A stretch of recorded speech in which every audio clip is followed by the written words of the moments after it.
In 1985, a Swiss pathologist noted Alzheimer's disease-like changes, plaques and tangles, in the brains of about 3/4 of a small group of men and women in their 50s and 60s who had died from other causes, whereas most brains collected under age 30 were clean. But these studies just involved a few dozen people.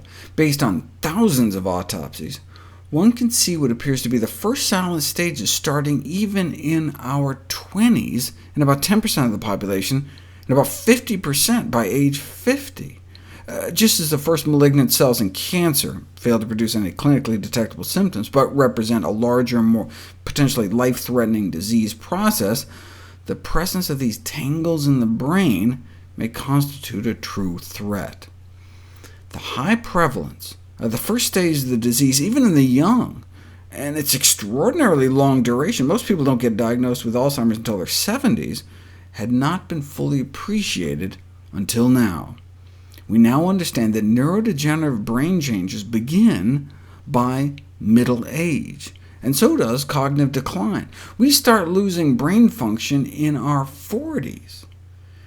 Before people are diagnosed with Alzheimer's, they're diagnosed with what's called MCI, mild cognitive impairment. That's when cognitive decline becomes clinically apparent.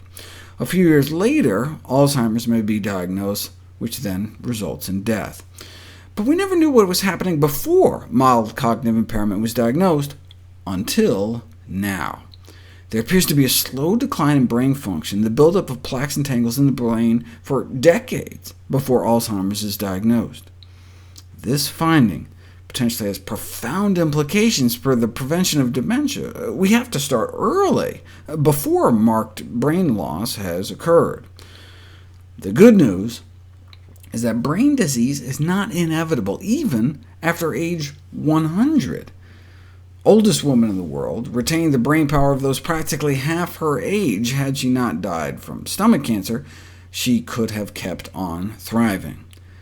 Turns out there's no such thing as dying from old age. 42,000 consecutive autopsies were studied in centenarians, those living past 100, though most were perceived to have been healthy just prior to death. Even by their physicians, succumbed to diseases in 100% of the cases examined. Not one died of old age.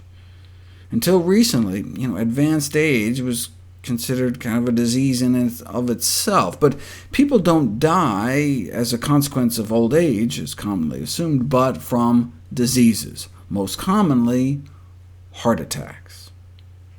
But not in our 115-year-old. One of the most intriguing findings was that her body showed no significant atherosclerosis, and the arteries in her brain were clear as well. And that may have actually been one of the secrets to her mental clarity.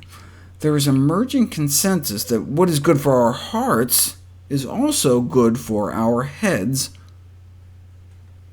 which I'll cover next.